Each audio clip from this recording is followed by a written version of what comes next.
we start. Jason is a graduate of Houston's High School for the Performing and Visual Arts, afterwards honing his musical education at New York's Manhattan School of Music, and privately with teachers such as Jackie Bayard, Muhal Richard Abrams, and Andrew Hill. In 2010, Jason was awarded a MacArthur Fellowship and now serves as the Artistic Director for Jazz at the Kennedy Center and on the faculty of the New England Conservatory of Music.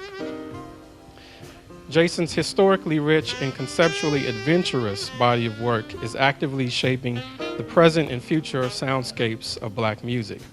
His activities stretch beyond the many recordings and performances with giants of the form, such as Cassandra Wilson, Wayne Shorter, Charles Lloyd, and Sam Rivers.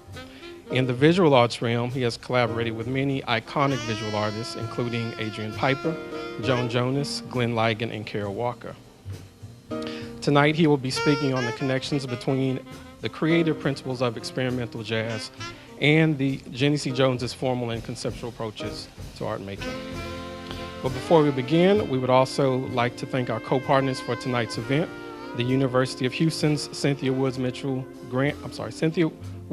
Center for the Arts and the Camera of Houston, who together are sponsoring Jason's multi-year residency homecoming. For more information on the residency and Jason's upcoming performance entitled Meet Me at Gregor Park, which occurs on April 17th, please see the Camera and Mitchell Center websites. And now, without further ado, please welcome Jason Moran.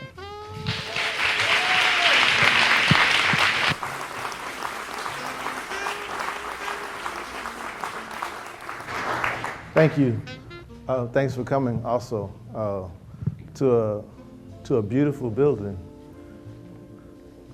I kind of like listening to music,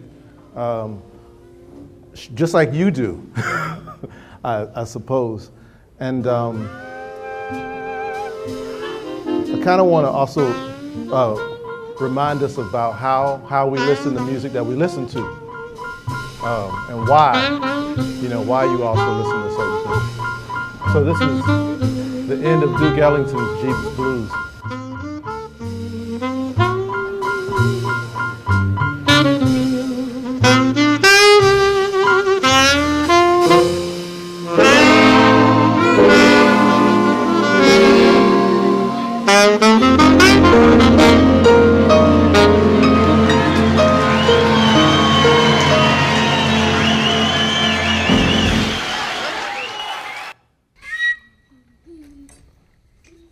So sometimes I think about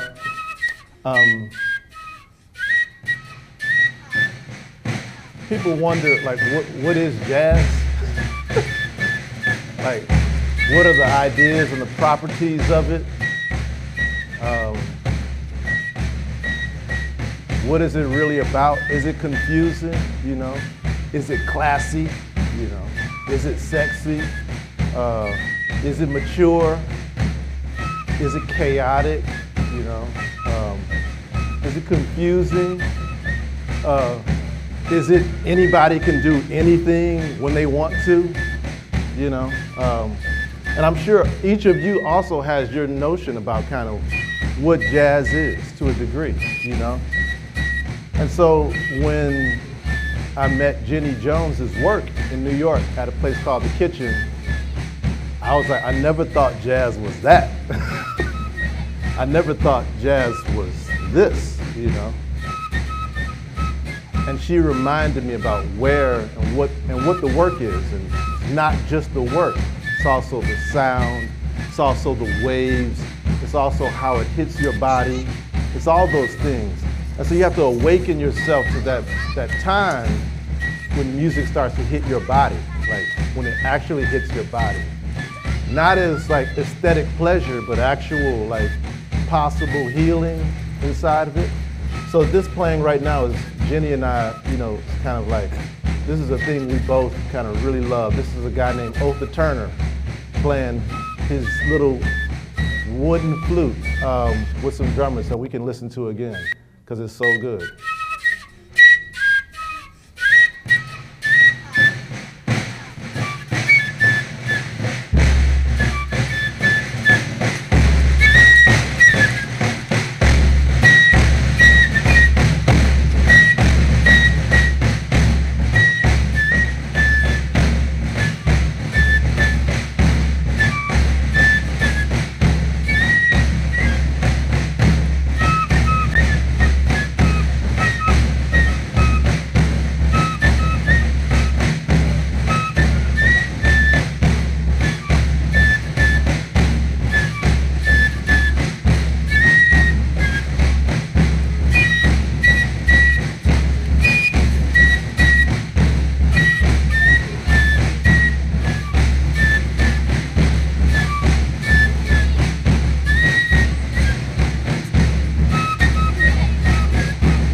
probably when I was at HSPVA or at Manhattan School of Music, another thing that never really came up was jazz could be minimal.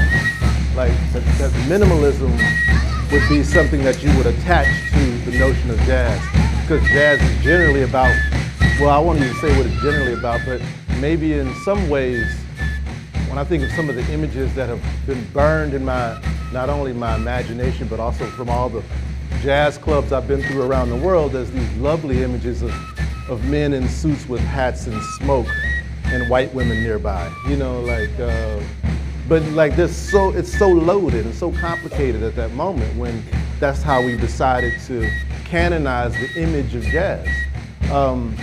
And in reality, the music comes from a very, very different place, which is even more complicated than the photograph that has many times kind of been made to kind of to set us in a frame. So this is a piece here of a pianist that his name is Teddy Wilson. So his name is Teddy Wilson, but he's also kind of the pianist that kind of, by joining a white clarinetist, Benny Goodman's band, made it a very big deal that there was an interracial band. But he's a piano player, and he's also the piano player that my teacher, when he heard, my teacher's father said, if you're gonna play piano, then you should try to play like Teddy Wilson. So therefore, since I'm my teacher's son, I'm still trying to play like Teddy Wilson. And this is Teddy Wilson playing a blues.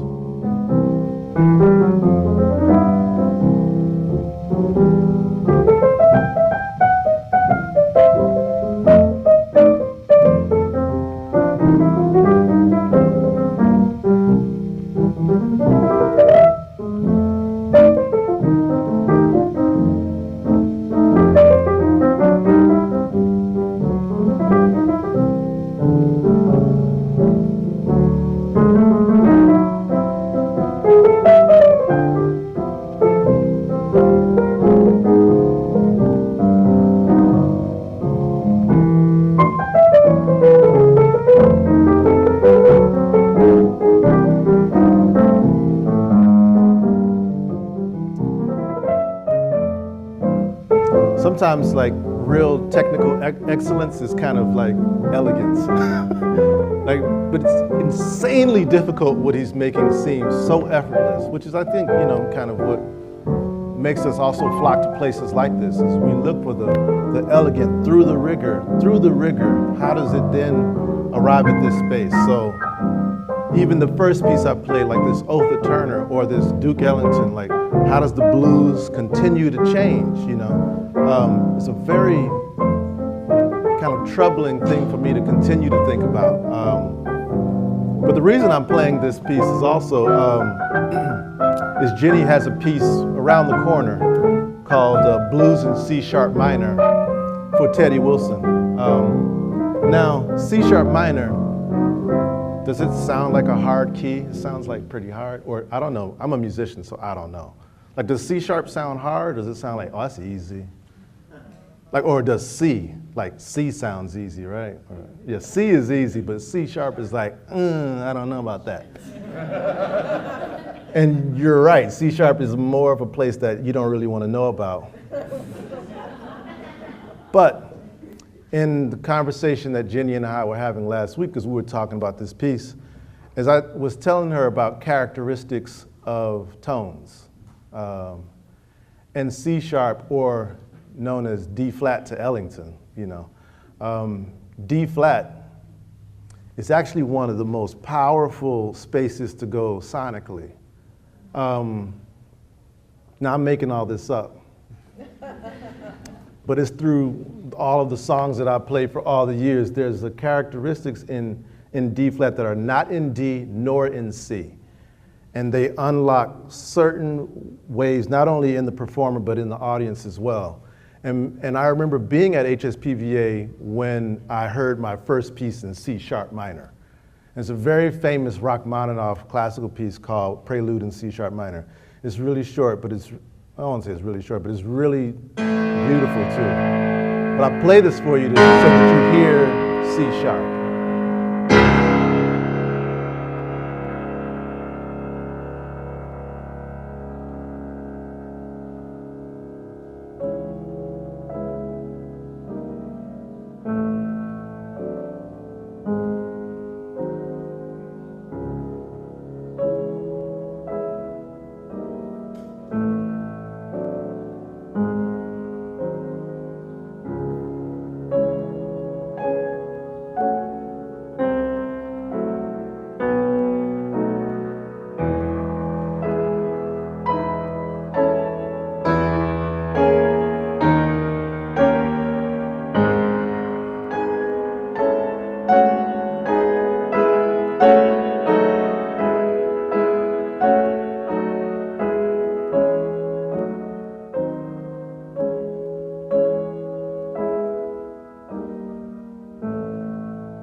Okay, so that's Rachmaninoff. That's the late 1800s also. So it's a time frame. But you know, like around the same time, over in St. Louis, like Scott Joplin is writing The Entertainer, which I've been playing all week for kids who are like, you know, like in middle school and elementary school, and they only kind of know that piece. They don't even know why they know that piece of music yet. They still are like, oh, I know that. They're like, oh, I know that song. And I was like, well, where do you know it from? A toy. I know it from the ice cream truck. Okay, so in New York, they don't play that one. They play a different song. You know, but they started they tried to find where they heard the music, where they first heard it. Like that I think is really important, because the sounds sit in a certain place, and sometimes somebody can unlock it for you. And those Jennie's pieces seem extremely passive. They are really also about that's not just something that absorbs sound, but that's actually your body. One of our conversations we had in the beginning when I first met her was, she talked about kind of like after she'd work for a while in her studio, and then once the gallery came to take them away, like what happened to the sound of her space. That it becomes this cavern. It's much like when you move your apartment. Okay, I live in an apartment. But when you move apartments, you know, and you empty out your furniture, and then you hear how the room sounds again. Like, and so the work is also about, it also really kind of depends on how sounds hit a wall or how sounds hit objects. And as a touring musician, half of what we do in preparation for a performance is we get on stage and there's no audience in this vast place. Could be a place that seats 100, could be a place that seats 3,000. And we do this kind of sound check, and there's no bodies in the audience to soak up the sound. There's no one there. And it's always a little bit troubling because you are hopeful that when the bodies do arrive, that they will then soak up the sound and make it more contained, you know. Not only that it will hit people, but it will actually help tame the room. So a lot of times when I go into museum spaces and there are these parallel walls with kind of, you know, hard, you know, like maybe like not only wood, but say marble on the floor, what this does for sound is makes it insanely crazy places to perform in.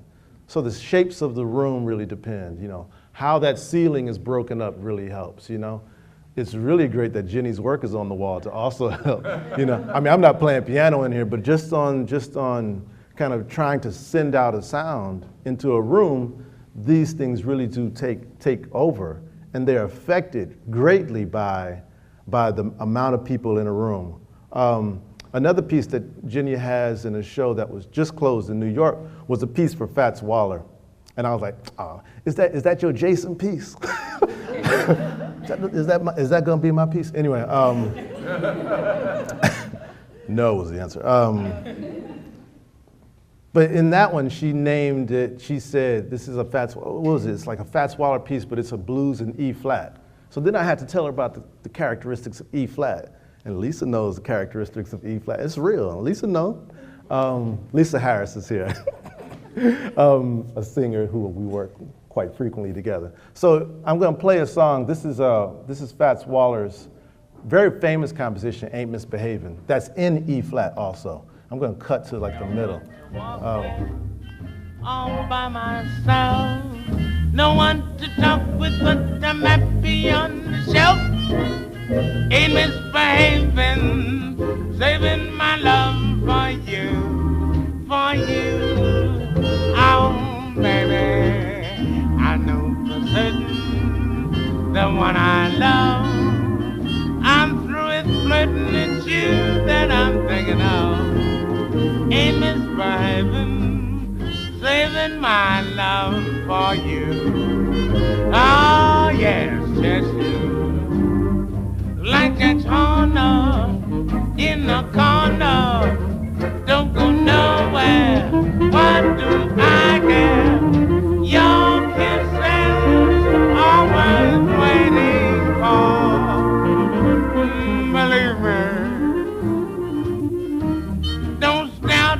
got no place to go. Hey, I'm home about it, Boston radio. Yes, yes. Ain't misbehaving, saving all my love for you, for you, for you, for you, for you, for you, for you, for you. All right, so that last tone, like that's the E flat.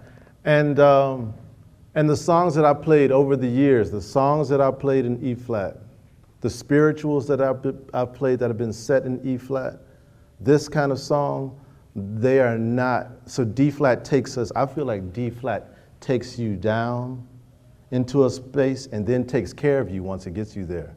But it will be difficult to get down there. E flat is about a kind of elevation, and it's a soft elevation too, and it's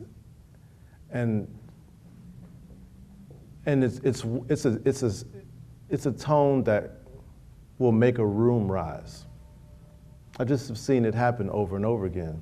And so what I was talking to Jennie about was kind of like in her relationships with choosing tones, because choosing the tones or even choosing the names, you know, choosing E flat has history, or choosing in your title C sharp has history in it. It's not arbitrary.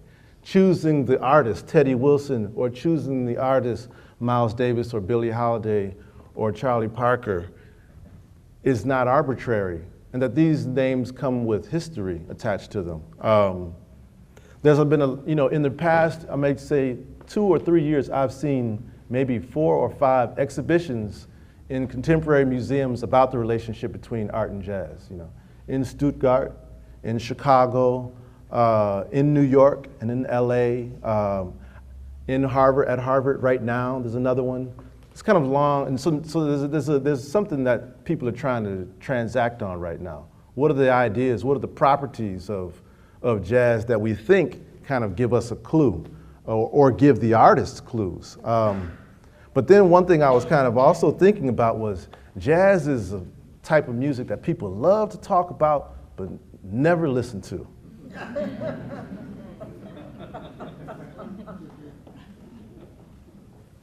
Oh, I love talking about jazz because it's hip, but I don't listen to none. And so and I'm pretty sensitive to that. Because I feel like my job at the Kennedy Center is to know if people are actually listening, you know? Or is it just an idea? Is it just an idea that people like talking about? Abstraction, you know, pain, you know? You can tell your own story. What are these properties that we think the music has that I don't know, like that we think we can co-op, just like people co-op anything else, you know?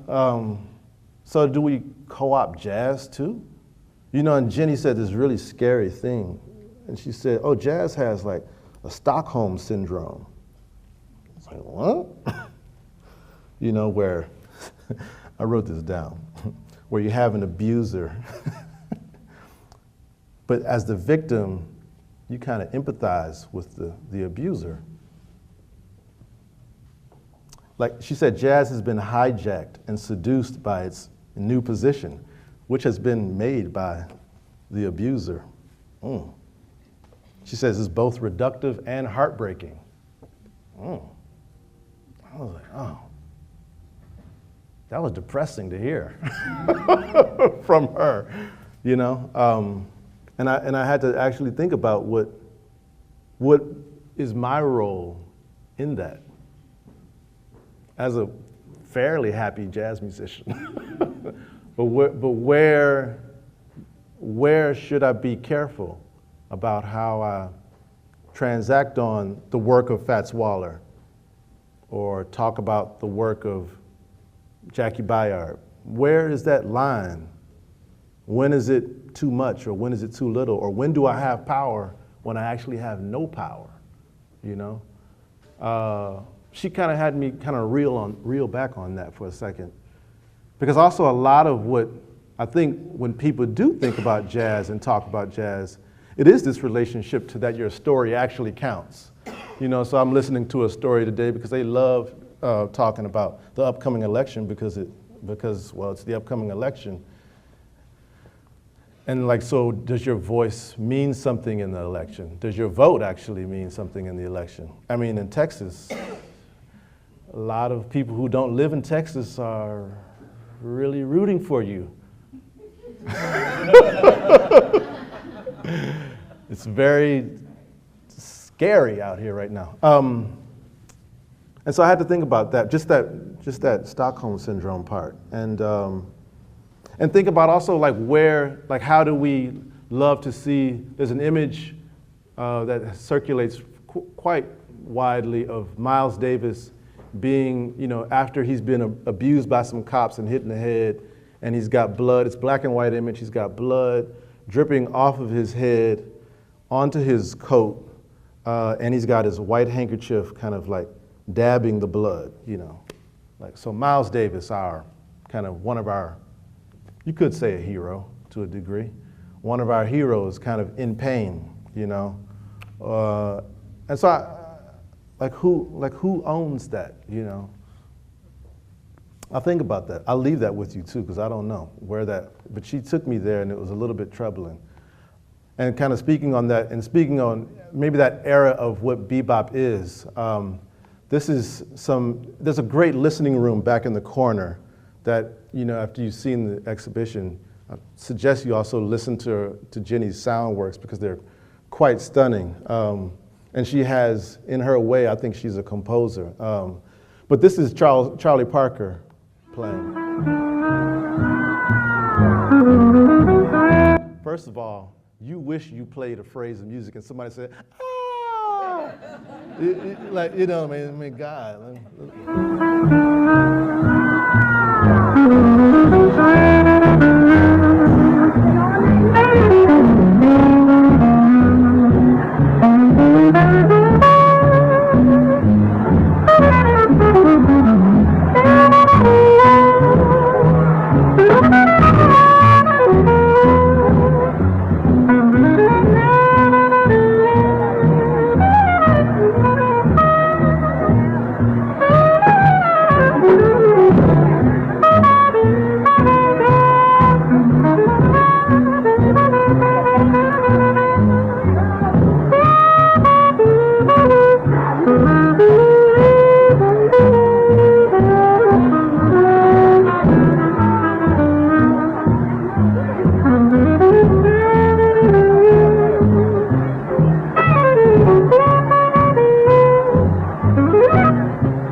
Okay, so like, that's real jazz. It's like all the way. Like every property that you think you want to attach, yeah, that's all. It has it all inside it, and it's like all of what, less than 3 minutes. You know, it has everything inside it, and it's the thing that makes people want to actually listen to jazz, but then they most of the time probably hear bad jazz, and then it turns them off from listening to jazz, because this is actually, you don't know where that's going. Even I know that recording so well, I'm like, what are they gonna do next? You know, like, and there's that, and so that's really what grabs people by the neck when they're listening to it at a performance, and when it's being done really well, is that they're taken like somewhere totally different, and that's 3 minutes. But Jennie does this kind of great remix of that. So she took Charlie Parker and slowed him way down, and she calls it Slow Birds.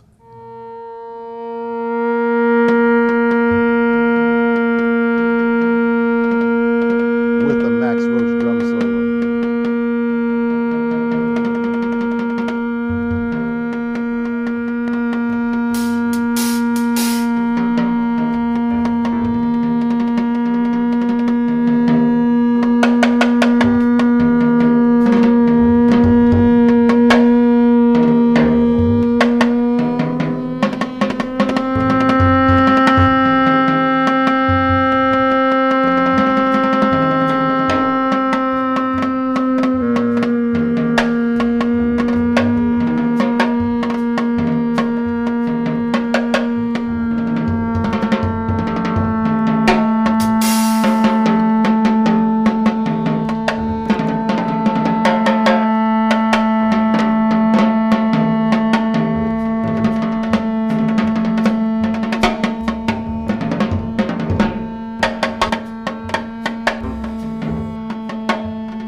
So that's coming from this song.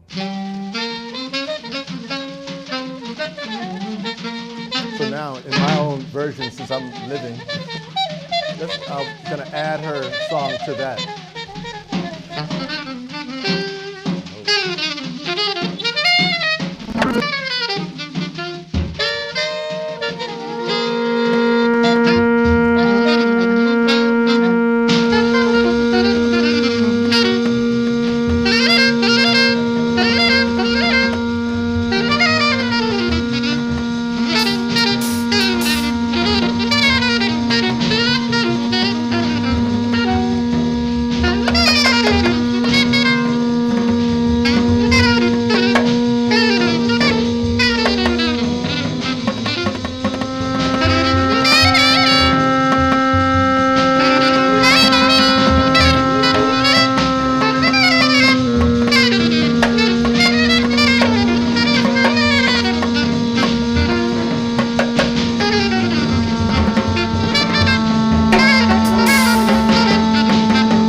So Jennie also is kind of like reimagining a history too. So you imagine like two people who play together, Max Roach and Charlie Parker, for a very long time, but they never made that music, you know? So, and she did this like 2005, and her response was like, you know, like I did that when it was much harder to do that. Now kids just do that on their phone, like sitting on the subway. Like they could take a track and just manipulate it and make it long and like mash it up with something else, and it's really simple to kind of like put the idea together. But it's still difficult to then also try to make it like a work in itself, you know? And so kind of like taking a Max Roach drum solo out of context from another song, not even the one he's playing on with Charlie Parker, you know? And then listen to kind of like, what does the wave of Charlie Parker sound like? You know, when she talked about this thing, which I thought was really beautiful, she said, you know, so she works on her computer, and the way that she see sound waves, they show up like these like lines, and they kind of grow if something gets louder, or loud sound happens, and it's smaller, when something is quite soft. But she said, the reason she could do that to Charlie Parker, like take something that was probably 1.5 seconds and stretch it out over 1.5 minutes, is because Charlie Parker's sound is so smooth, like that you could actually just pull it and it would never break. I just thought this was like, I never heard any professor or any musician talk about Charlie Parker like that. Like that his sound, she said, like the thoughts that I had about him once I saw him like on my screen, like she said I saw his breath on my screen, and that I could pull his breath and make it as long as I wanted to, and it would never break.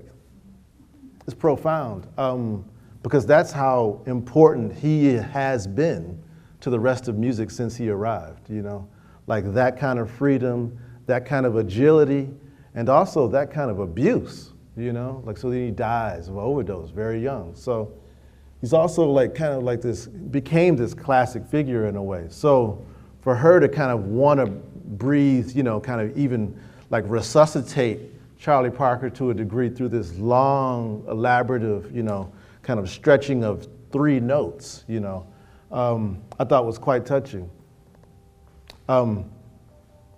This is another song. This is a Dizzy Gillespie song called, actually I don't think I have a track of that. Actually I can't play that, but I'll play it because she likes how, she said this was real. She called it swingy. Swingy.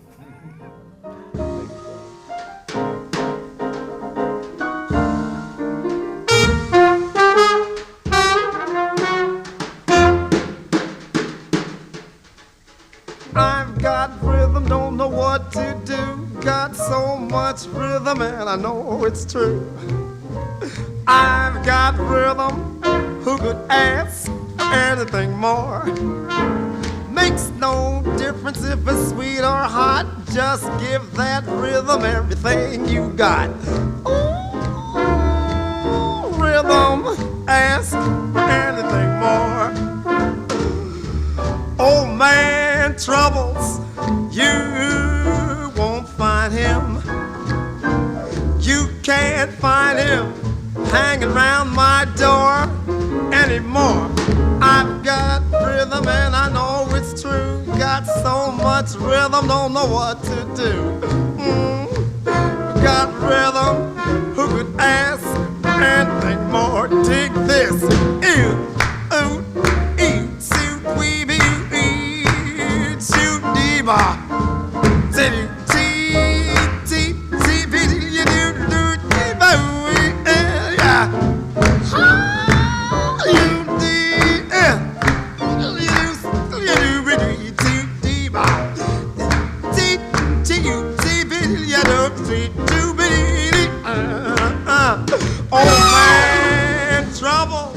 So like what Jennie does in the other room is she takes that solo and other solos and kind of makes this guy have a kind of a scat off with himself, like battling himself to a degree, And she talks about this kind of like putting artists in concert with themselves.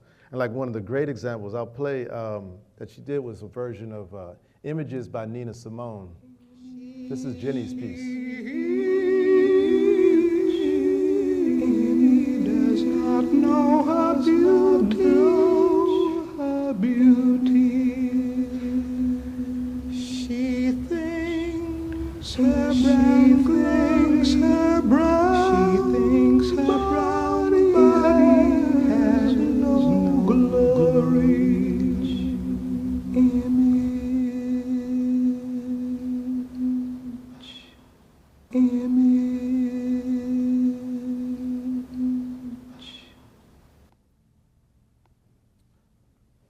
The original version is this. She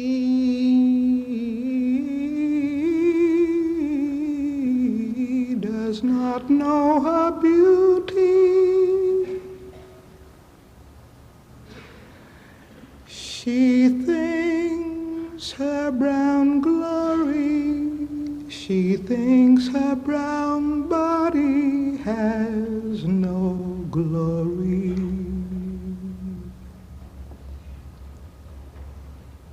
If she could dance naked under palm trees and see her image in the river, she would know, yes, she would know. But there are no palm trees in the street, no palm trees in the street, and dishwater gives back no images. She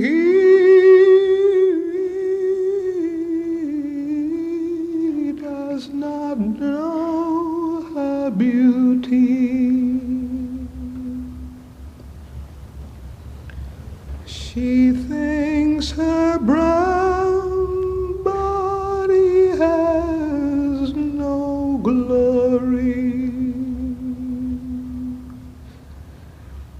If she could dance naked under palm trees and see her image in the river, she would know. Yes, she would know. Yes, she would know. But there are no palm trees in the street,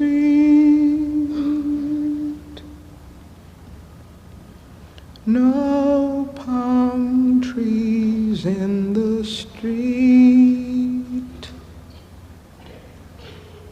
and dishwater gives back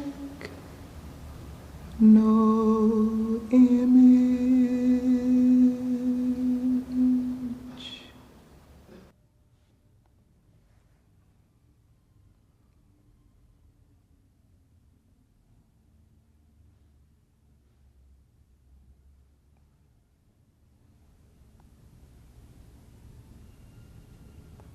Recently, Jennie wrote a kind of short note about, or a note in, I guess it's Art in America, about Ellsworth Kelly.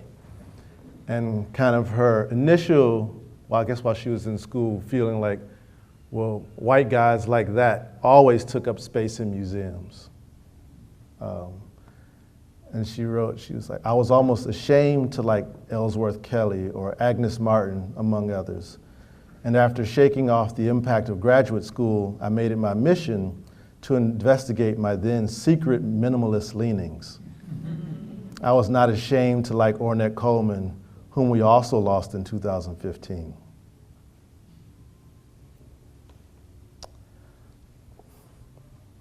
I left painting around 2000. Well, during a long sojourn, replaced it with listening, and until I could circle back years later, like the curve of the robin's belly, right into the arch of the Hirschhorn. And so like this, like what is a minimalist leaning? Like a solo performance of Nina Simone's voice? Like for me still qualifies as that, you know? And then where does emotion lie in minimalism, you know? That I think that these works also are like are really trying to that's what they aim at, that there's something, there's a direction that they're targeting. But Nina Simone, I mean, I can't listen to that all day because it's too much. Here's another person. This is what Jennie did with a Billie Holiday song called What a Little Moonlight Can Do.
What a little moonlight.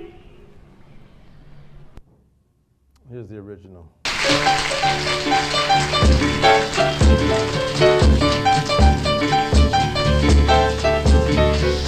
Ooh, what little moonlight can do. Oh, what little moonlight can do to you.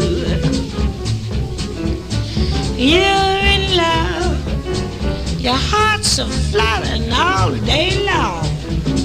You only stutter 'cause you're poor tongue just spit out of the words, I love you. Oh, what little moonlight can do. Wait a while till little moonbeam comes peeping through. You'll get bored, you can't resist him, and all you'll say when you have kissed him is ooh, what little moonlight can do. Oh, what little moonlight can do.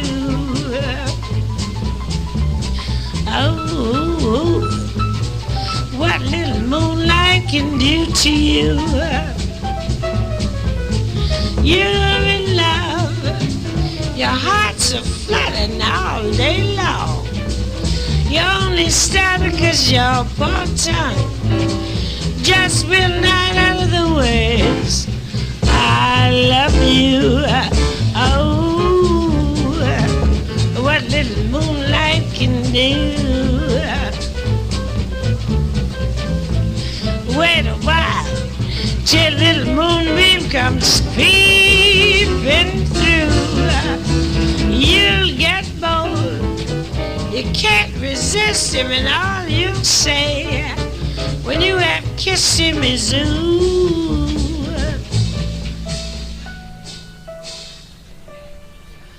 Oh.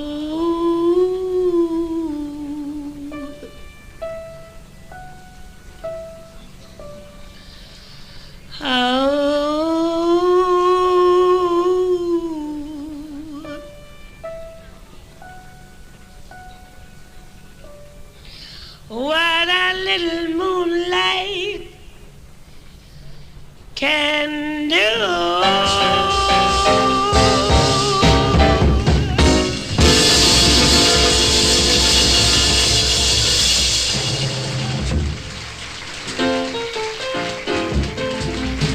Billie Holiday.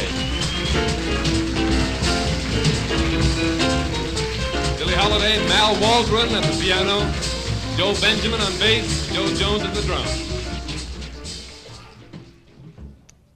So like, that is also like real jazz. Like, that's also like has all the characteristics, positive and negative, and it also has it also kind of shows like how quickly a performance can change. I mean, if we started listening to that in that first minute, I never thought that it would get to that moment where the entire band stops and then there's this like, I'm gonna sing a phrase and you're gonna play it back on the piano, and then I'm gonna sing another phrase and you're gonna play. It's like a total disconnect, like total, I don't know how they came up with that arrangement, who said this is a good idea, because they would never teach you at University of Houston or HSPVA to do that. They would never say that you should do that and you would be successful and have a jazz career. It just wouldn't. But that's like that's where the work is. And so what I kind of really enjoyed, and I think probably when Jennie and I first met, was that our relationship to how we like wanted to touch and tamper with jazz history and those jazz recordings as more as objects rather than just something I just listened to, but something that you could reimagine as material, not as just I'm going to play the material on the page, but as material that you could fold in on itself, and that you could find another way using its history to kind of create another history. And to be unafraid to do that, because also those are seminal pieces of work that most people shouldn't touch. They're also very prized possessions in the jazz community that she has touched. They are the prizes. Billie Holiday, Miles Davis, Nina Simone, but she went on and touched it. It's very dangerous to do that. It's very dangerous. It sounds like it's a beautiful thing, but in the wrong hands, this can go terribly wrong. These ideas, but I think her sensitivity actually makes it work. I actually believe how she listens to the music. I believe it. Because also it shows when she tells me the concerts she's seen in New York City. I'm like, oh, you actually go out. Some other people I've seen kind of just put the album cover up on in their installation and then it's supposed to be jazzy. I was like, no, Dexter Gordon did that work. Dexter Gordon did that work and now he's dead. So we can't just transact on his coolness that quick, you know? I've watched it. It's a little, and that part I get really where are we with this, you know? Where are we with the music kind of being in spaces like this? I'm still trying to, that's why I go around the world trying to see what is the music doing in all of these spaces, you know? Because it used to be uptown in Harlem, in Savoy Ballroom, you know? And these grand ballrooms and people going to dance, or then it went down to Midtown and went to these tiny clubs, and then, you know, and it was in joints here in Houston, you know? And so it keeps kind of changing its venue. The music keeps changing its venue. The music used to be in Mingo's right by 288, or it used to be, what's that, Blue Moon? I just drove by, it used to be the club Blue Moon, or Cezanne's is kind of your kind of one jazz bastion in this huge city. I roll like a mother.